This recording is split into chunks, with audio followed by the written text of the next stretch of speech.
मुख्यमंत्री थे आदरणीय शांता कुमार जी। वो इस सोच को लेकर के चले थे कि हमने हिमाचल प्रदेश को कर्ज लिए बिना इस प्रदेश को विकास की गति के लिए हम लोग आगे लेकर के चलेंगे।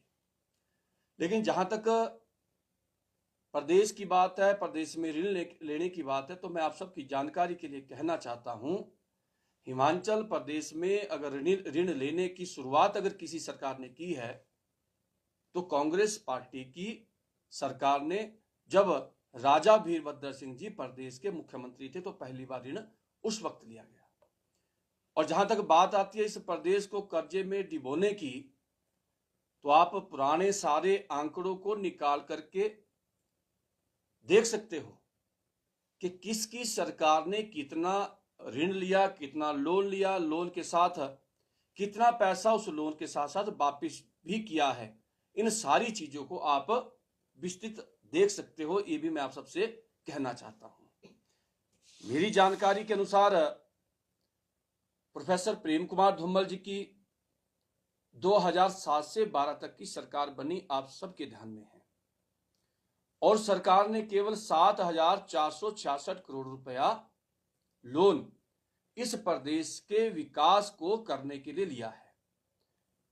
और अगर मैं आप 2007 से 12 तक की सरकार को देखेंगे, चाहे आम जनमानस की बात हो, चाहे कर्मचारियों की बात हो, उसमें आमजन को भी पूरी तरह से खुश करने का काम किया था, आमजन की बेहतरी के लिए काम किया गया था उस सरकार के माध्यम से। और मुझे ध्यान में है, क्योंकि मैं उस वक्त राजनीति में नहीं था, लेकिन ये जो कर्मचारियों का एक 7-9-14 का जो था एक इशू, शायद उस वक्त की सरकार ने उसको करने का काम किया था, जो मेरे ध्यान में है। और जो कर्मचारियों की जो सैलरी सीधे एक गुना से 2 गुना हुई थी, डबल हुई थी, तो वो काम अगर करने का काम किया था तो प्रोफेसर साहब की उस सरकार ने करने का काम किया था। उसके बाद चुनाव हुआ 2012 में, किन्हीं कारणों से हमारी सरकार नहीं बन पाई। 2012 से 17 तक कांग्रेस पार्टी की सरकार राजा वीरभद्र सिंह जी के नेतृत्व में प्रदेश में चली, और उस सरकार ने भी, जो मेरे ध्यान में है, 22,947 करोड़ रुपए का ऋण प्रदेश के विकास कार्य के लिए उस सरकार के माध्यम से लिया गया। और कुल मिलाकर के इन 5 वर्षों के कार्यकाल में 2017 तक की मैं बात करूं तो इस प्रदेश के ऊपर 47,966 करोड़ रुपए का ऋण हिमाचल प्रदेश में कांग्रेस पार्टी की वीरभद्र सिंह जी की सरकार छोड़ करके गई थी। 17 में चुनाव हुआ, भारतीय जनता पार्टी की सरकार प्रदेश में बनी, आर्य जयराम ठाकुर जी प्रदेश के मुख्यमंत्री बने। और जब जयराम ठाकुर जी प्रदेश के मुख्यमंत्री बने तो आप सबके ध्यान में है कि देश में कोरोना जैसी भयंकर महामारी, प्रदेश में नहीं बल्कि पूरे देश भर में इस कोरोना जैसी महामारी ने इस प्रदेश के विकास की गति को रोकने का काम किया। फर्स्ट फेज में आई, एक बार इससे हमें लगा कि राहत पा ली गई, लेकिन दूसरी साल फिर से कोरोना आया। लगभग इस 5 साल के कार्यकाल के अंदर 2 साल जयराम ठाकुर जी की सरकार में 2 बार कोरोना हुआ।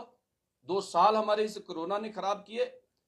लेकिन सबसे बड़ी बात है कि 2 साल इस देश के अंदर, इस प्रदेश के अंदर कोरोना का प्रकोप रहता है, और उसके बावजूद भी इस प्रदेश में विकास के काम ना रुके, उन विकास के कामों को कैसे गति दी जाए।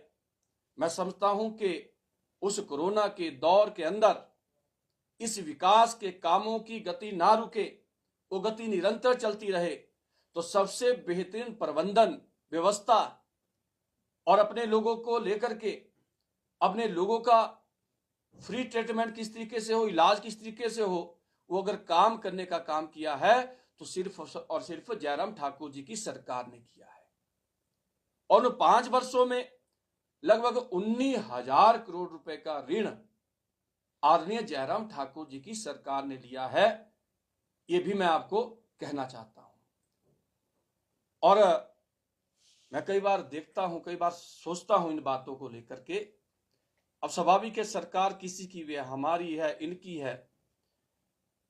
और जब सरकार बनती है तो सरकार का काम रहता है कि हम नए नए ऐसे विकास के काम करें जिन कामों को लेकर के प्रदेश की जनता को भी वो नए काम दिखे, हमारे देश के चौथे स्तंभ को भी वो काम दिखे। और स्वाभाविक है, जब बाहर से पर्यटक आते हैं उनको भी लगे कि इस प्रदेश में कुछ नया हो रहा है। तो मैं कहना चाहता हूं, ये सारी चीजों को लेकर के 5 साल का कार्यकाल जयराम ठाकुर जी का था, 2 साल कोरोना में चले गए, केवल 3 वर्ष ही हमें काम करने को मिले। लेकिन उसके बावजूद भी इस प्रदेश में विकास की गति को कैसे आगे ले जाया जाए। आप देखेंगे 2017 से 22 तक की उस सरकार के अंदर केंद्र सरकार के सहयोग से और प्रदेश सरकार के सहयोग से जहां रोड कनेक्टिविटी को लेकर के बहुत बड़ा काम प्रदेश में किया गया। आपका शिमला से चंडीगढ़ 4 लाइन को लेकर के किस गति से काम हुआ है, आपका कीर्तपुर से मनाली 4 लाइन को लेकर के किस गति से काम हुआ है, आपका धर्मशाला से जो भी शिमला के लिए रोड बनने जा रहा है, इन सभी रोड्स के ऊपर कितनी तेज गति से काम हुआ है। इस बात को आप समझ सकते हो कि डबल इंजन की जो सरकार जयराम ठाकुर जी के नेतृत्व में प्रदेश में थी, तो स्वाभाविक है उसका सीधा असर हमें देखने को मिला था। इसका मैं एक और एग्जाम्पल आपको देना चाहता हूं। हम कई बार देखते हैं कि किसी पंचायत के अंदर आपको 4 कमरे का भवन बनाना है, तो उस भवन को बनाने के लिए कई बार 5 साल खप जाते हैं, लेकिन भवन नहीं बनता। लेकिन हम सब सौभाग्यशाली हैं। मैं इस बात को इसलिए कहना चाहता हूं, मोदी जी के आशीर्वाद से, आदरणीय जगत प्रकाश नड्डा जी के आशीर्वाद से हिमाचल प्रदेश को एम्स जैसा इंस्टीट्यूशन मिलता है और उसका शिलान्यास भी उसी सरकार के दौरान किया जाता है और उसका उद्घाटन भी उसी सरकार के दौरान किया जाता है। तो विकास से इससे बड़ी मिसाल मैं आपको नहीं दे सकता।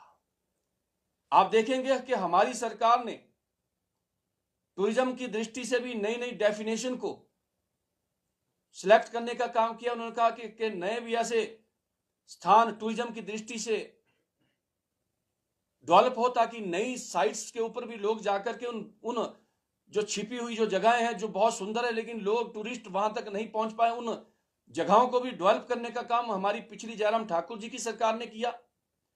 और ना जाने प्रदेश के अंदर कितने ऐसे इंस्टीट्यूशन थे जो हमारी सरकार के द्वारा खोले गए थे, जिसके कारण प्रदेश में विकास को एक नए पंख लगे थे। इस बात को भी मैं कहना चाहता हूं। लेकिन वर्तमान की सरकार की मैं बात करूं तो आप सबके ध्यान में